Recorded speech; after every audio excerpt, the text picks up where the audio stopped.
Hello, hello. Welcome, everybody. Really Hi, excited everybody. to be here. Can you hear me okay? Yeah. Cool. Awesome.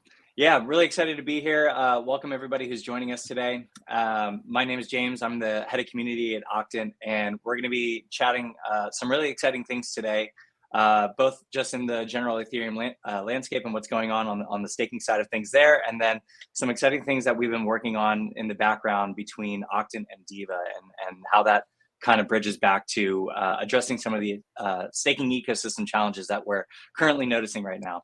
So alongside with me, we have the engineering lead at Octant, Artem, and then Superfizz, and also Pablo from Diva Staking. So say hello, everybody. Hey. Hello, everybody. Nice to be here cool. in great company. Yeah, really looking forward to this. So just to give a little context to start off the call, we at Octant had seen Diva and some of the stuff that they were sharing with the Ethereum community. I think the first thing I saw was the vampire attack talk that you had given a couple months ago, which was really neat.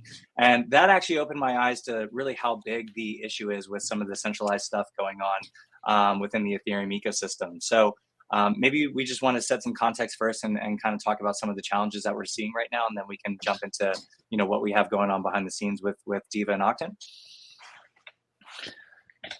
Yeah, for sure. Cool. Pablo, you want to lead the charge there, or Superfizz, you're welcome to join too. Yeah, so maybe it would be good to start with where we are today with the Ethereum Beacon chain, right? Because at so many levels on Ethereum, we've been making this huge leap towards proof of stake, and that has been going really well in a lot of ways. But it also meant that we had to set a lot of new mechanisms, new ways to engage with the community, and so far, staking is something that originally has been meant to be performed by solo stakers by staking 32 ETH. By running your own node and by locking this amount.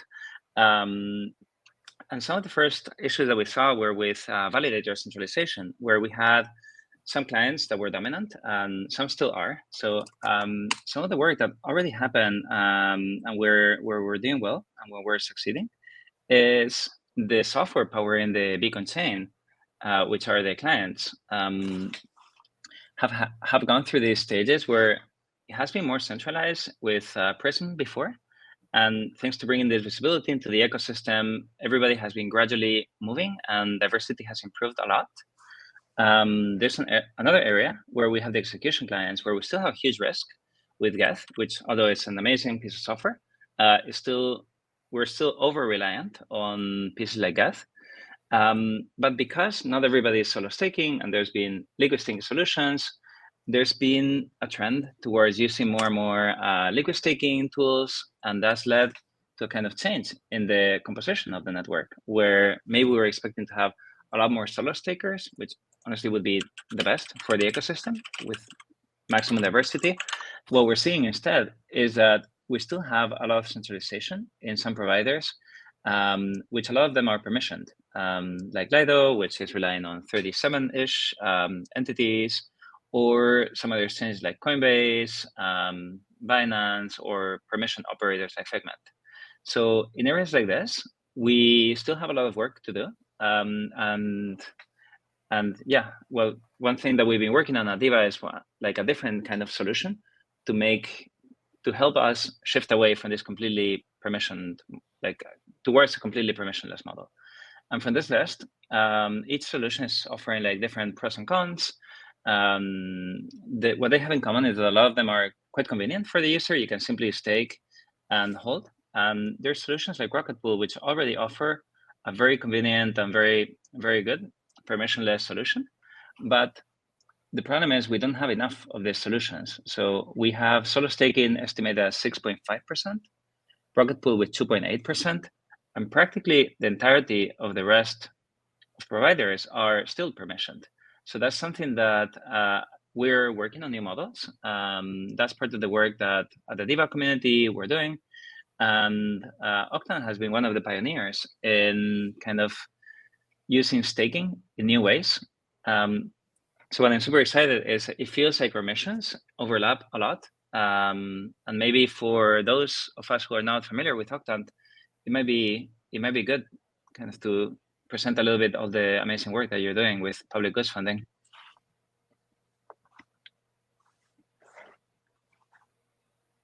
Oh, sorry, I think you're muted. You muted, James. Oh, the host has unmuted my mic. Okay, sorry. I didn't realize he had the ability to mute. Thanks for letting me know.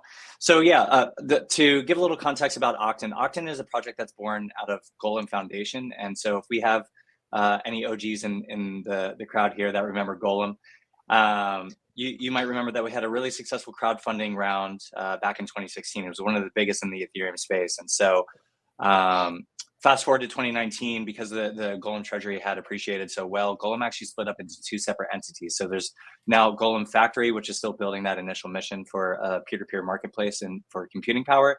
And then Golem Foundation, being a split off entity, was designed to explore other interesting use cases for the GLM token without distracting from that core mission. And so when Ethereum transitioned over to proof of stake, that presented Golem Foundation with a really interesting opportunity to do something with staking rewards. And so that's where we landed with Octant. So the basic setup with Octant is that we've staked 100,000 ETH, primarily using minority clients like Nimbus client. And as these staking rewards are coming in, we gather them within a 90-day period and then allow our community to decide where those funds go. So as a user, when you lock in the GLM token into the Octant contract, you proportionally receive Ethereum staking rewards relative to how much of the GLM token you lock in. Now, where it gets really interesting is what you do with those rewards, because you can keep 100% of the rewards for yourself, but there's a matching pool that if you decide to donate any amount of the rewards that you receive, your effective donation will be leveraged from that matching pool. So your money goes a lot further if you donate versus if you keep it for yourself.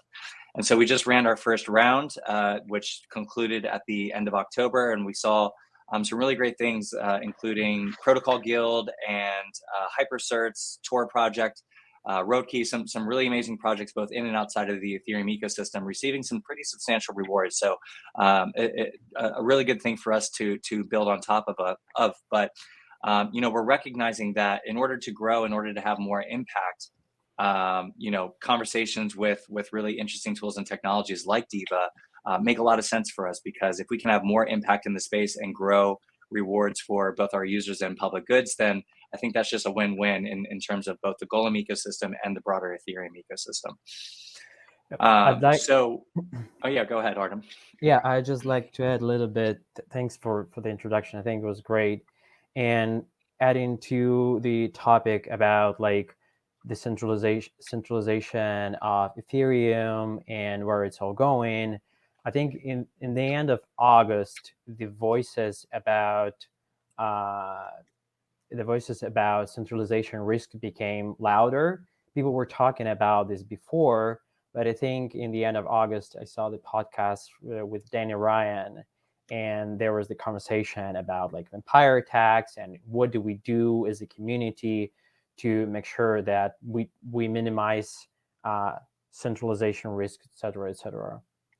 And so I think at that point, we started looking more at Octant and thinking, okay, how do we actually bring more capital towards public goods? Because like we have our own capital that we're staking, and we created this mechanism that generates rewards, and people can like decide through community governance how to distribute it and fund public goods. But also, how do we address the risks of centralization, but also use that towards like funding public goods projects, right? And then we started looking into a number of solutions, and we started looking into DVT solutions appearing on the market right now. And that's where Diva caught our eye, and we thought it was like very interesting project. So we were aligned both in terms of decentralization and in terms of public goods funding, and that's where we are right now. And yeah, one of the things that, if I can share my screen for a tiny moment, and also curious to hear Fiz's opinion, because she has a lot to add.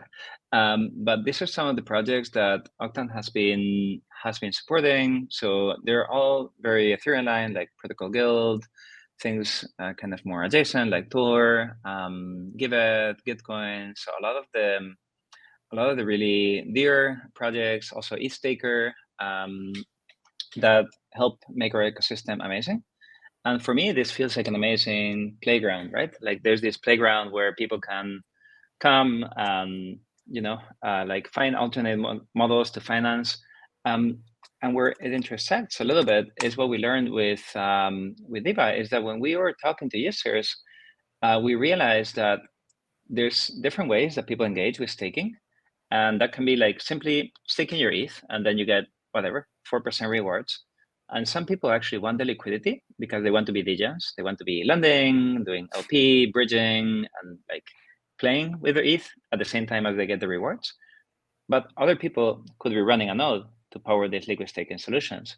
So I think what Diva can offer for Octant is allowing them to first get all the benefits of a permissionless solution that connects with DVT, improving the risk, and smoothing rewards, and so on.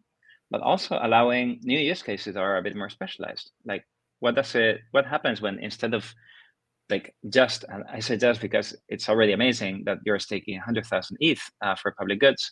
But what happens if you don't just stake them, but if we explore new use cases like liquid staking tokens? Like how can a liquid staking token support things like PGF? Or how can running a node like attract more ETH, or new ways to support projects by kind of taking these specialized roles in the ecosystem?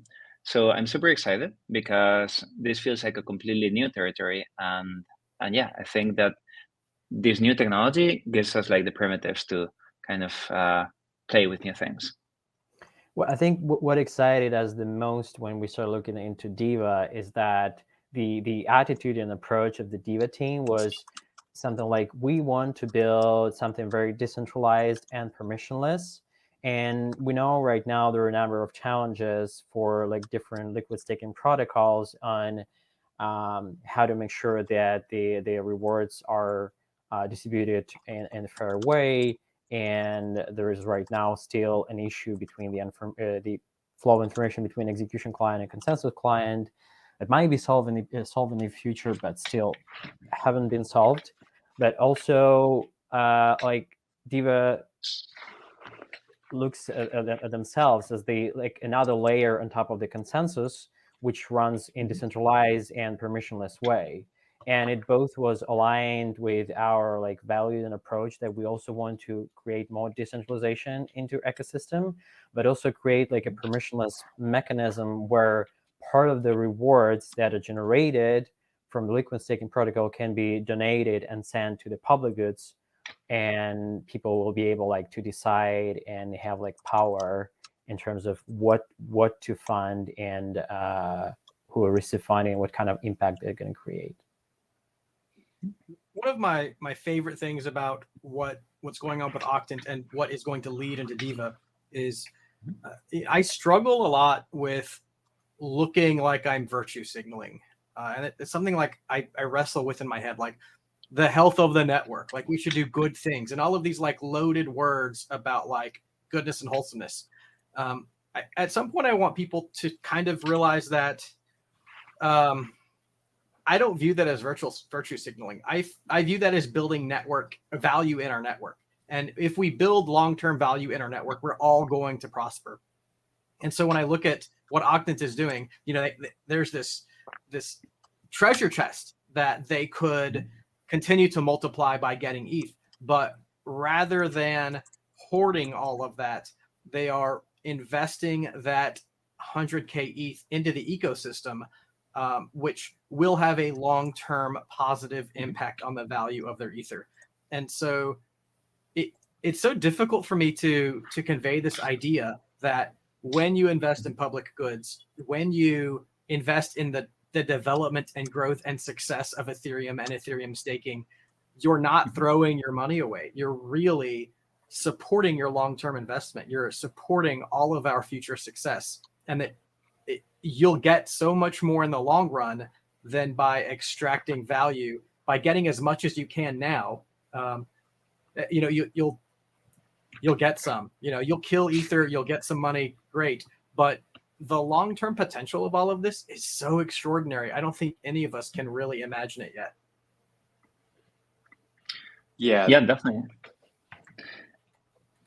And one of the thoughts I have is, it feels sometimes like we're really thinking in one dimension. And that's something that Artem and I were talking about in DevConnect in Prague.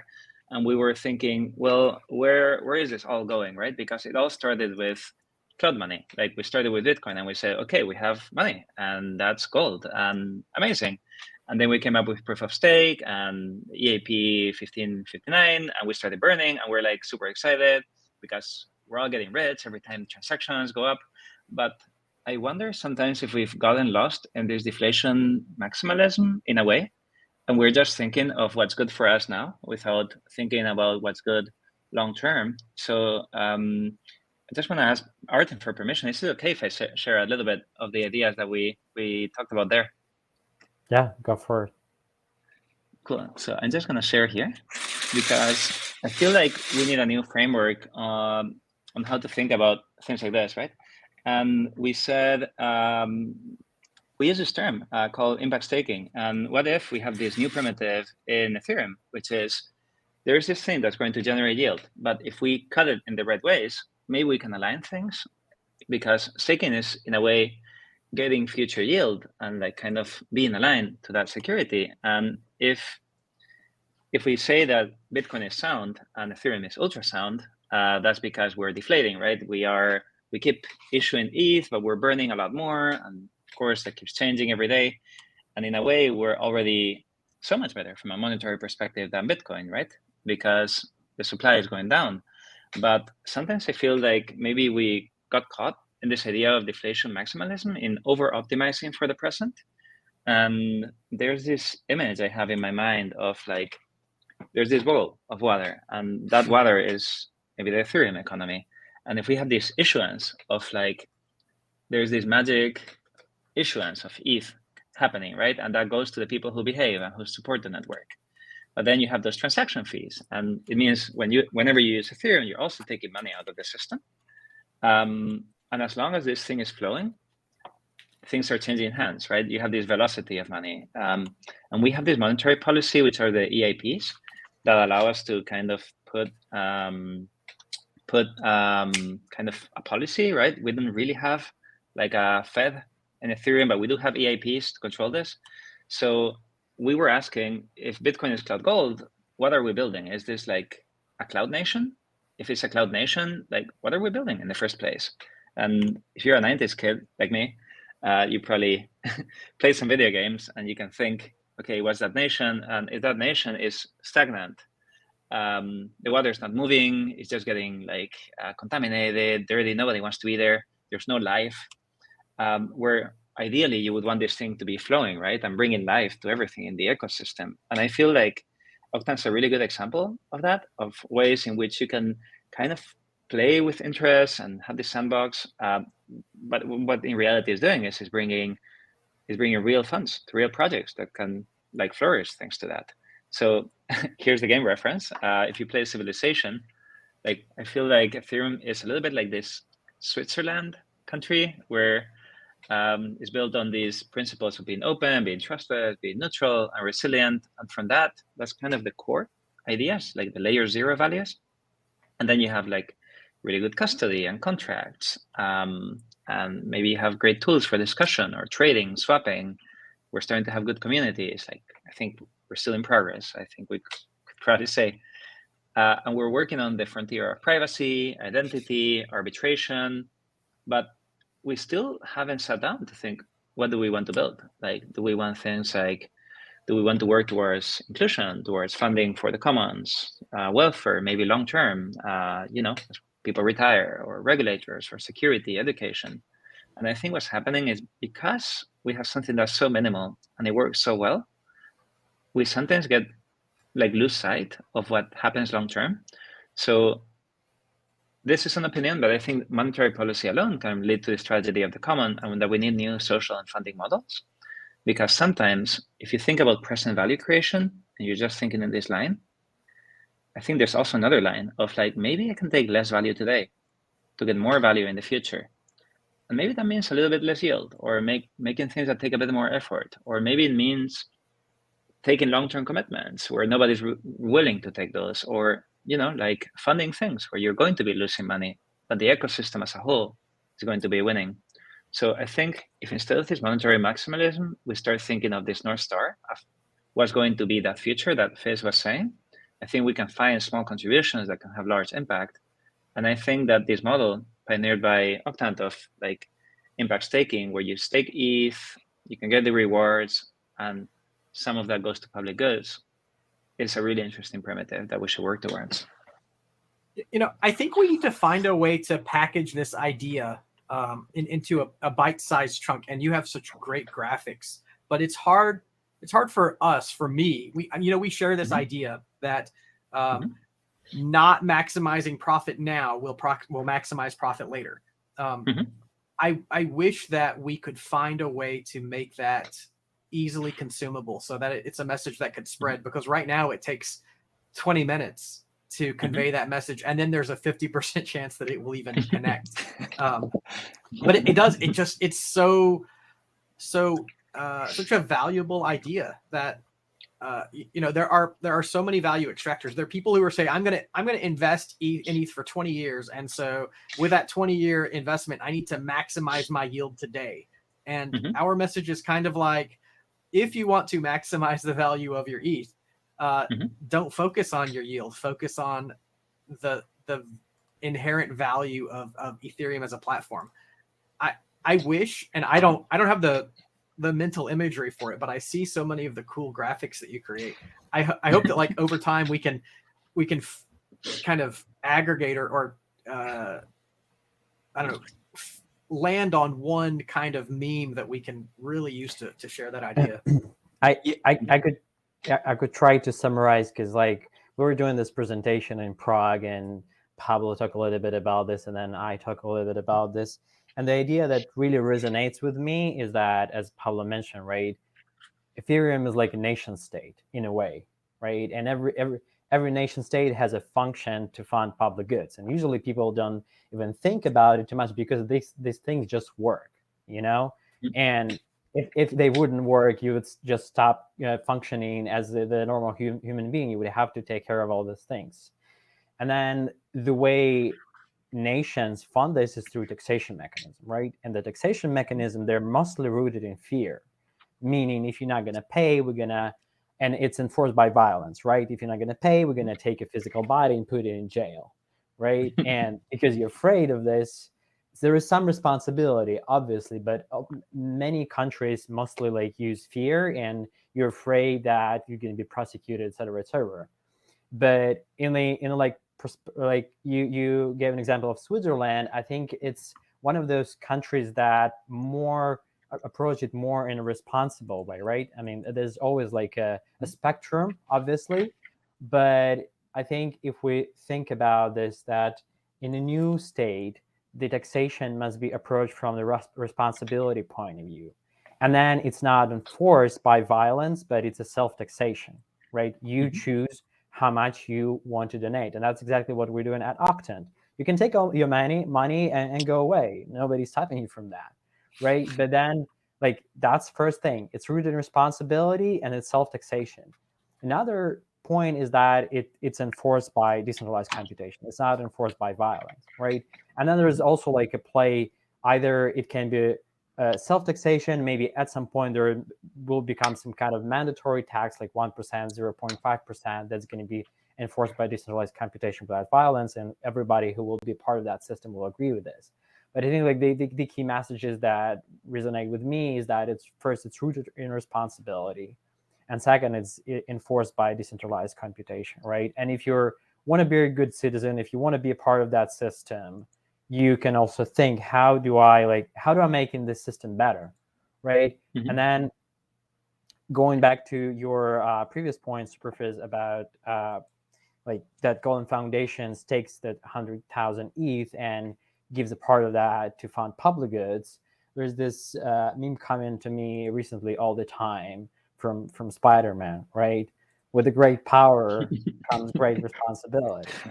That's what exactly what Golden Foundation is in a way doing, because Golden Foundation feels its responsibility. It's a big part of Ethereum, and I think it's a signal to other players as well that you can do the same. Yeah, I think that was a really big point that we wanted to get this message out as well, because there's been these calls for somebody to do something about some of the centralization issues that we touched on earlier.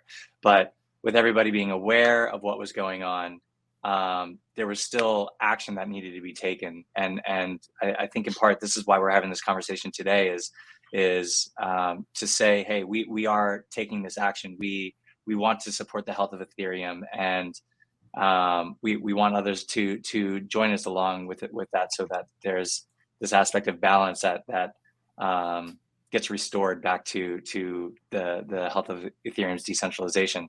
Superfizz, one more thing I was thinking about in terms of this meme or this metaphor of what you were talking about how you can kind of get buy-in or understanding from that aspect of maybe not having as much yield now, but it being more beneficial in the long run. I had a few friends that from high school, they didn't go to college right away, and they were struggling a little bit, I think in their early 20s, and a handful of them decided to take the leap in terms of investing in themselves by going back to school at maybe a later age, and that investment in themselves, which maybe seemed like a burden, at the time, produced tremendous benefits for them later on down the road. They were able to financially support themselves much further because they made that investment in themselves.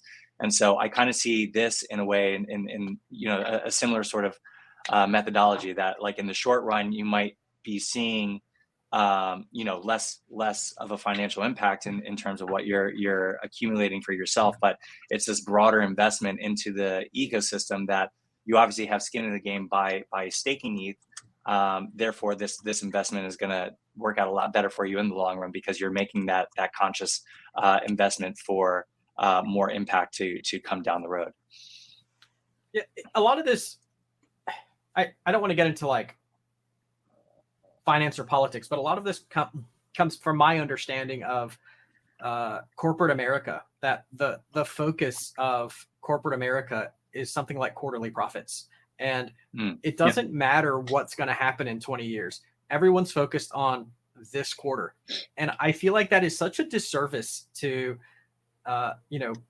everyone, every company, every shareholder, every person, because there's no real investment in the long-term success of anything, because everything is about getting profit now. And it seems like just a bad way, like the wrong way. And I like I said, people get onto me for talking about virtue, for like responsibility and planning and long-term investments and like investing in public goods. But I sincerely believe that the most profitable way to engage with any ecosystem is to have that 50-year focus rather than a quarterly focus. And that's really what's happening now. We're investing in public goods. We're investing in the long-term success of Ethereum. Yeah, and it's really hard, right? Because there's this machine, and it's not like anybody wants to do that. But when you have this quarterly reporting, it's like either you do well or your capital gets allocated away. And usually like a regulator can step in to fix inefficiencies. But in Ethereum, like we have this blank slate. And I think we really have to like first raise awareness, second, make it easy, make it rational. But yeah, I wonder, how do we meme that? Like, how do we go from ultrasound money, which now we understand and everybody loves it, right? But it's very monetary. Like, how do we go from there to like invest in yourself, invest in your ecosystem, in your community? Yeah. Hey, what about something like ultrasound value? Like ultrasound value? It has a wider scope than money, because we're not trying to get paid. We're trying to bring value, and value encompasses so many more things than just finance. Yeah. One idea I have is you're kind of moving something. Maybe I'm too geeky, but I see money as a two-dimensional thing, and you have like value today and value tomorrow, like in that graph. So you're kind of moving something in space-time when you're investing, and when you're doing public goods, you're really investing in the ecosystem. So you're kind of moving from this axis to the other one. But I wonder if other brains work like that, or it's just me. Well, your graphics they're very informative for me. Like when I see something a graphic you've created and paired with an explanation, I'm picking up, chapters of information that I could not have otherwise picked up. So maybe I don't think like you, but the way that you think really educates me. Thank you. Yeah, it means a lot coming from you. Actually, something, Fizz, that I think I really enjoyed from a talk we had before is you've been here for a while and you've been like a community advocate for decentralization. So I really like your visualization of like the three battles that we're seeing in Ethereum and how they get increasingly harder. So is that something you want to touch on a little bit? And maybe from there we can go more into the specifics. It's not fresh on my head. If you begin, I will jump in. But so I heard you say something like the client diversity was easy because it was just changing something. Then liquid staking is harder because there's network effects. Yeah. And the next steps can be things like restaking. So like the battles keep getting tougher, and I really like that because in a way we keep like kind of responding. It's this concept, that we're not attacking more than we're ready for. Looking back now, consensus client diversity seemed easy. It was not easy at the time. It was a tremendous struggle. We spent probably a year working toward consensus client diversity. And rationally, you can look at it and you say, well, any operator could recognize that they could have tremendous losses if they don't do this. So of course it makes sense and everyone would do it. But it was not easy at the time.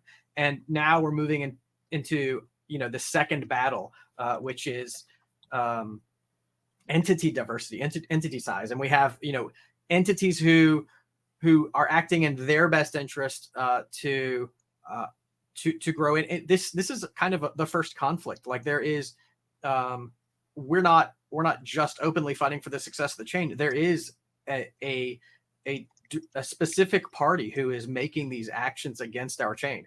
And I believe that the consensus client diversity effort prepared us for this kind of battle. And sincerely, I don't know how it's going to end. I don't know if we're going to win, but I do know that we're building up we're growing our community to be hardened and more able to do these battles, so that our next battles will prepare us to even further decentralize the network and not just give up and say, well, they got us, we're out. Because when we do that, we've really lost this idea of Ethereum as an immutable smart contract layer. We've kind of given up. And so I really look forward to the growth of our community. I think in 20 years, if more people like us, and I think of others like Hani Abu, who is just fighting the good fight every day, ETHstaker, who was like really promoting a healthy community, the stronger our community gets, the more we're able to advocate for the success of Ethereum. So it's not just the code, it is people who understand and fight for the success of our chain. Thanks for getting me started, Pablo, because once I get on one of those riffs, I'm like, I can't shut up. But it's so real and so valuable. And once your mind clicks and is like, oh shit, if we don't fight for this network, then it's going to be captured. It's going to evolve into something that was never intended to be. Then you're like, hey, this involves me. Like even on Twitter, on Reddit, how you stake, who you talk to, what you say, how you invest, it matters. And totally. Sorry. It's very well said. I'm just keep going back to like the metaphor of a nation, right? And at some point, people who live together as a community, whatever they share together, whatever they have in common, they need to come together and understand like what are we doing here? Are we just playing and getting like quarterly rewards and going away? And then this thing is going to die without our active participation and our active fighting for what's how it's supposed to function, right, in a decentralized way without like centralized actors capturing the system, or we're going to change our approach and make things work in a different way. And I think that's you hit it right on the head. That's very important, that people actually start thinking more long term, and they understand that if they don't do this, if we don't fight this fight right now, then we're not going to have like decentralized future, and we're not going to have this decentralized protocols. Maybe people will start doing this again in the future, but there's the fight that needs to happen right now. My sick excitement, and this is kind of perverse, if Ethereum fails to decentralization, people will divest, the price will fall, it will no longer be enticing, and then we can try again.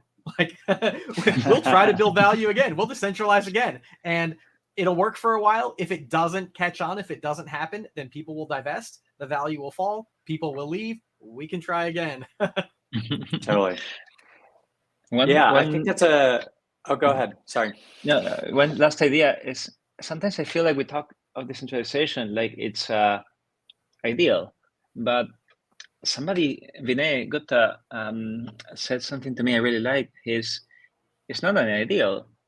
It's the contract that brought you to Ethereum. It's a social contract. Like when you bought your first ETH, somebody told you, this is your ETH. You have the right to self-custody. Nobody will delete it. You will be able to transact, and you will have safety, and you will not be censored. When you got your first ETH, those are the guarantees that the system made to you. And to be decentralized is not like a place we reach. It's the fight we need to fight to preserve this social contract that keeps us all together.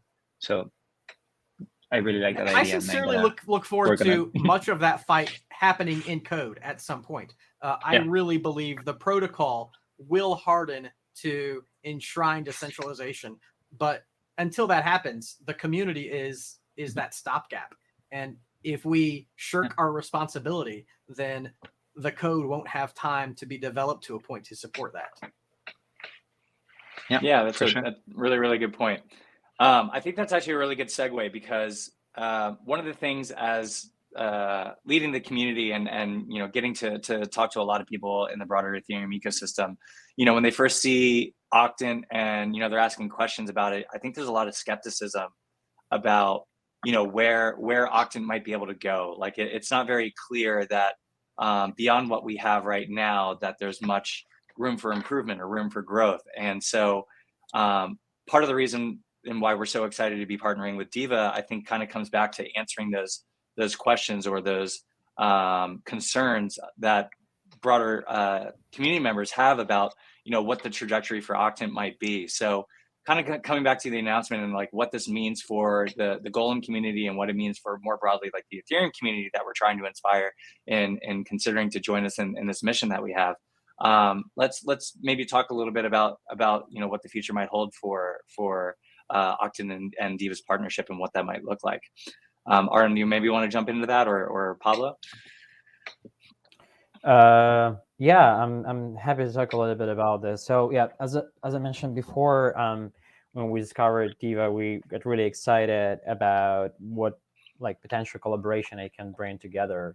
And I think like James gave like a short introduction about Octant in the beginning, but I'd like to stress one important point, right? So what we're doing with Octant is we are experimenting with creating a sustainable mechanism of public goods funding, because right now most of the public goods, they are funded through donations in some way, and it's not sustainable long term. Sometimes it's just the only thing we have, but at the end of the day, we need to build a mechanism that will have sustainability, and the people who are working, who are relying on these funds to fund their life, can like know that they keep receiving the funds tomorrow, and they will be able to look at the system and think, okay, I can rely on this, and I can like build this project that doesn't have like maybe a business model, but create tremendous value for the ecosystem, and they can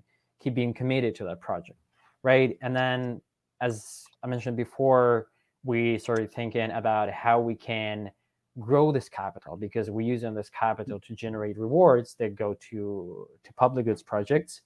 And then we ask ourselves, where do we bring more capital, right? And the answer is from more like Ethereum staking, because at the end of the day, we have this consensus protocol that essentially generates yield and provides security for ecosystem. And it seems like a natural way to take a small portion of these rewards and send them to the public goods, especially from those actors who have a big stake in the system and they can afford giving a part of that to fund public goods, right? But we also we're thinking, how can we engage with other protocols, how we can support decentralization. And I think that's where it gets interesting with Diva, because Diva creating like a liquid staking protocol where people can come from both sides, from the liquid staker side and from the node operator side. And one of the mechanisms that we are exploring is that people will be able to use something like delegation, where they can delegate their ETH to a node operator that is going to stake that ETH, right? And we are exploring this model to fund more public goods, where people who both are interested in extra rewards, not only the ones that are generated from the liquid staker side, but also from the node operator side, but they're also interested in supporting the ecosystem. And so we're exploring the model where people will be able to, in a trust minimized way, stake that ETH that's going to be staked through the node operator and go to the Diva protocol and generates rewards from like Ethereum rewards plus extra rewards on top of that, where a portion of this will be sent to fund public goods, but also give them the right to choose how to distribute those rewards. So that's one of the interesting models that we're exploring. Another model that we're thinking about, and Pablo mentioned this before, is the liquid staking token and what kind of different mechanism can play out there. So we're also thinking that we can give an opportunity to the people from that side to provide some endowments as well. So that's our current collaboration landscape. Pablo, you want to jump in? Yeah, sure. And I wanted to add three images to this, as I'm the images guy. So I'm sharing here. So I guess where Octant is today is on staking ETH, and 4% of that is going to PGF and the community. What this allows, this collaboration, is to unlock this kind of technology tree of liquid staking and running a node. But it's not just running a node as in I'm choosing a provider, because with Diva being immutable and based on DVT, what Octant does is they become one of the node operators that people will pair with. So in the Diva model, every time there's a validator, there's 16 different operators that are receiving responsibilities for that, which means that if you're a home staker or if you're a professional or whatever you are, you will be matched with different people. And that means that it makes, first of all, it makes network takeover much, much harder, because you would need to capture 2/3 of the nodes in those committees, and there's like a series of protections for that. But the great news is, for a solo staker, this is like a visual I have a little bit of 16 different nodes, and they're failing constantly, right? And you have here 2 of them are failing, then 1 of them is failing, whatever. But what you see is in this node, even if everybody's failing a lot, like this 95% uptime, which is terrible, the cluster is always online, because you have people supporting each other. They're working as a team instead of as individuals. And Octant being like a team that's very experienced and that's also working with minority clients, what you can expect if you're a Diva staker is you will probably be paired often with some node from Octant, always in a way that's kind of fair and distributed. But if they're one of your peers, you can probably expect them to have a very high performance, to use a minority client with Nimbus. And that combination of factors, what it does is it makes your job as a solo staker so much better. Like if you're having a bad day, if your client is failing, if your connection is down for whatever reason, your electricity, that's fine, because 2/3 of the nodes in your cluster are going to be supporting you. And that means that now home stakers with technology of DVT can have the same performance as previously only professionals did. So again, I know that a lot of home stakers have much better performance than professionals. But what I'm talking about here is basically the fear that stops a lot of people when people think, oh, I'm never going to be good enough. I'm going to get slashed. I'm going to lose my funds. So I think what this enables is kind of builds this diverse ecosystem where everybody's helping each other. And when that other peer is somebody that's really value aligned, like Octant, I think it's in that win. I have a question that's going to sound antagonistic, and it's obviously it's not my intention. I'm on board with all of you, but with Octant staking 100K ETH, with the 11 out of 16 validators, the 16 validators, it's likely that they're going to find themselves in a position where there are validators where they're operating 11 of the keys. What are the considerations there, I guess? That's a very good point, and that's why we are discussing a phase rollout, so they never become like a majority of the network, because otherwise it would defeat the purpose. So I think the announcement says something like up to 100,000. That is because it should be very phased and very gradual, both for risk management, but also to make sure they're pairing with other people in a way that they don't overtake the network. And and I guess like, correct me if I'm wrong, Artem, but I think those should be like really like limits, right, for any deployment you do.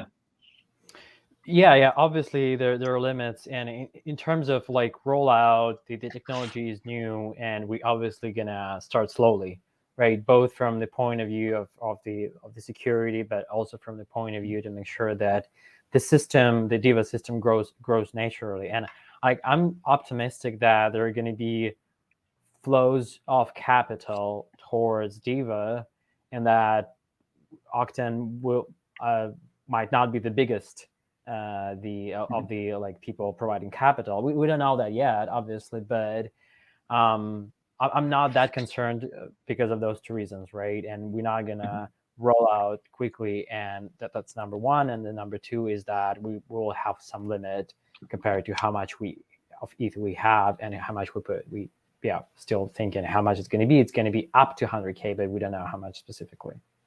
And obviously, like the more established, and I don't want to say big Diva gets, because we're all accepting this 22% limit, but the more established Diva becomes, the greater the dilution of any single party. So that will happen for everyone over time. Makes sense. Yeah, so at the Staking Foundation, we work a lot with the community and getting commitments and so on.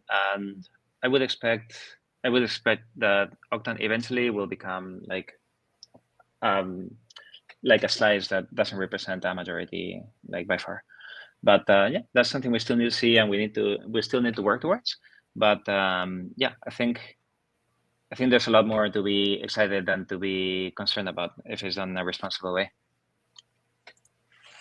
Yeah, I think for us, I mean, it just seems like a win-win-win across so many different layers there. It's obviously a win for Ethereum's decentralization or the health of Ethereum. It's a win for public goods funding. It's a win for the projects and their communities.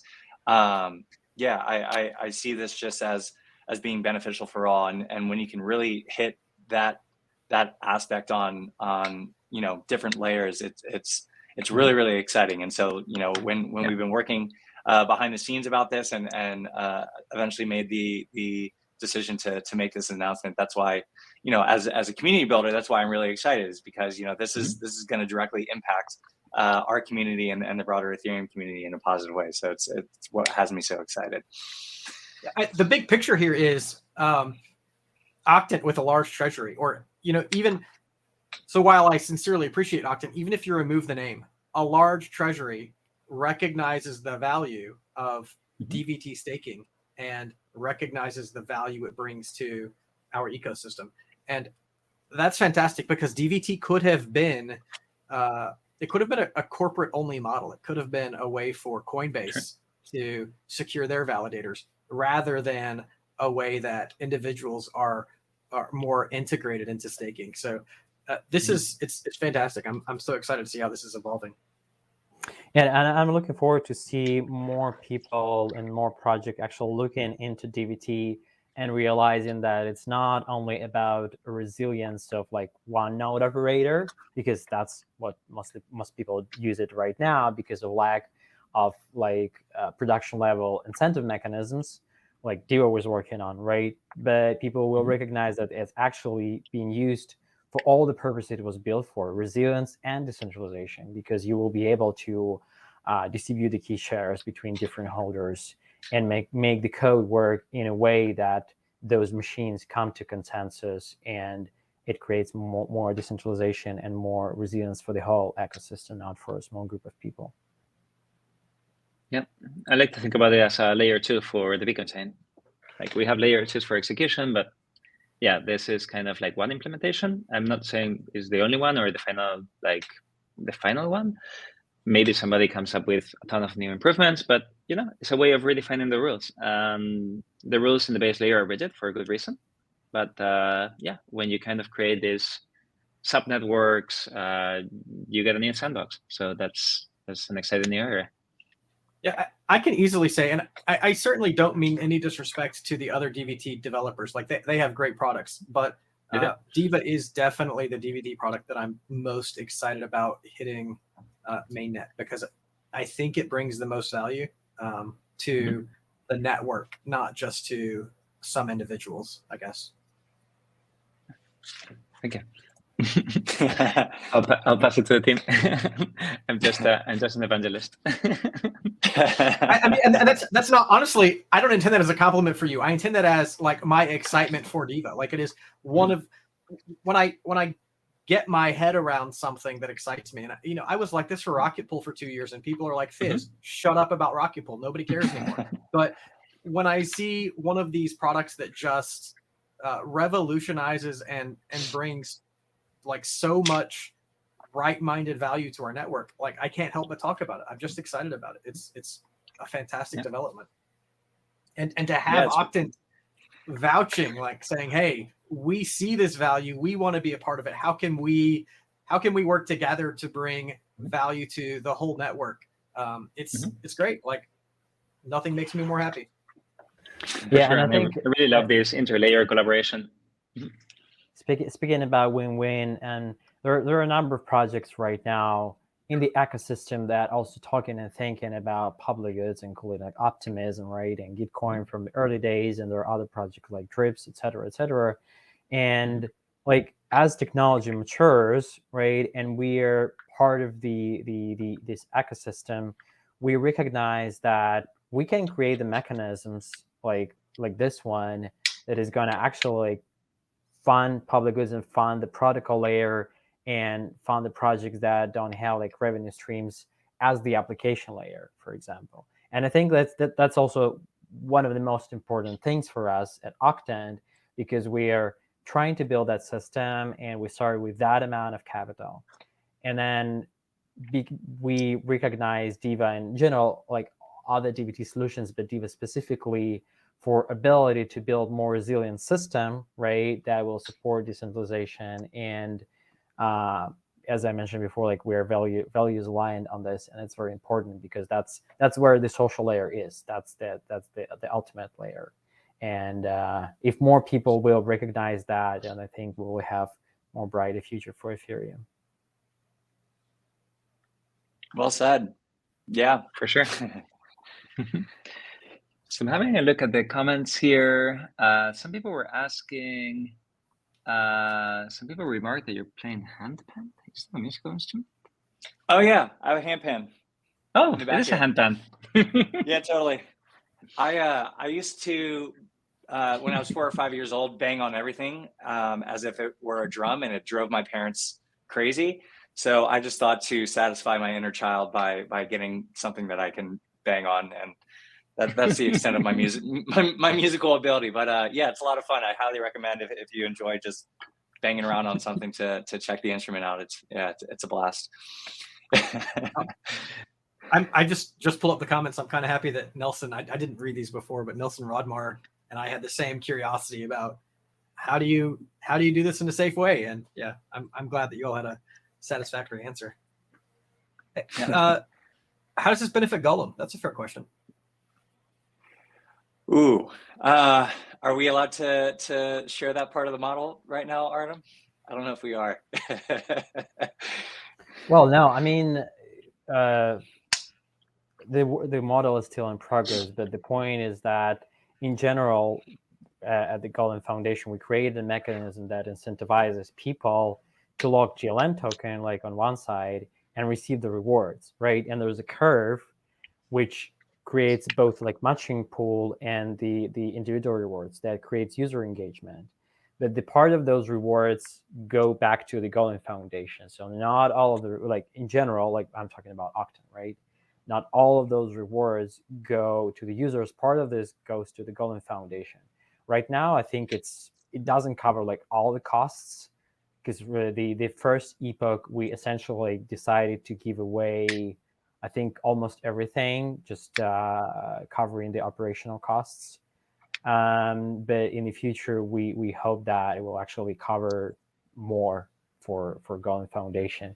And specifically speaking about Diva, when we're talking about the delegation model, right, we're thinking that the obviously some part of this reward is going to go to the user. The most of the part is going to go to the user. Another part will go to the public goods funding, and obviously the operator will have to charge some fee for running the nodes from the user.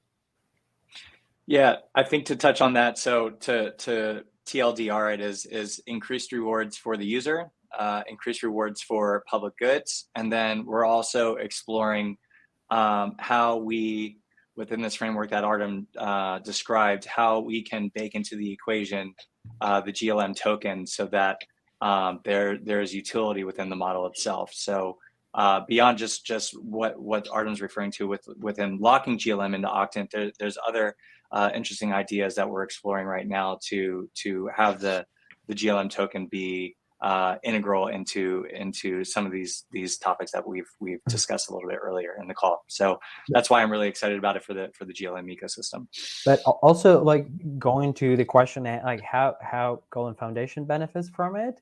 If we fund public goods and they thrive and they create impact, that's our benefit, because that's kind of one of the purposes of Octant, right? I'm just going to give an example. We were like funding the Commons as an organization that created residency in Berlin in September, and we were one of the biggest sponsors. And when we had a conversation internally in the residency, people asking like, what are the metrics for you to understand, like, what's the success for this project or other projects or other initiatives? And the answer was that, like, we want to see more public goods projects coming out of this residency. And the similar is also true for Octant in general. If we see projects that are funded by Octant created impact, and that impact can be measured, that can be considered as a success, and we can keep experimenting and growing the whole ecosystem.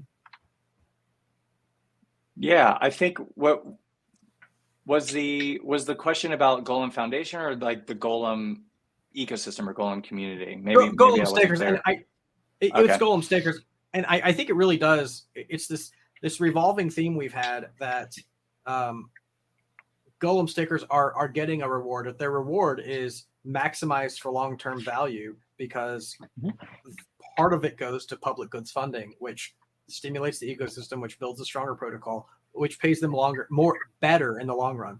The same kind of thing we've been trying to distill. That is a really kind of difficult message to get across. And this is not, I'm not speaking for any of their design, but things that I'm excited to explore are how can you align people who are more long-term with more impact? Because generally you would want to maximize for that, right? And those are really interesting, like personal economic questions for me that, I wonder what kind of designs they'll come up with. Well, just quickly to answer that, I'm really excited about what Optimism is doing with retroactive funding.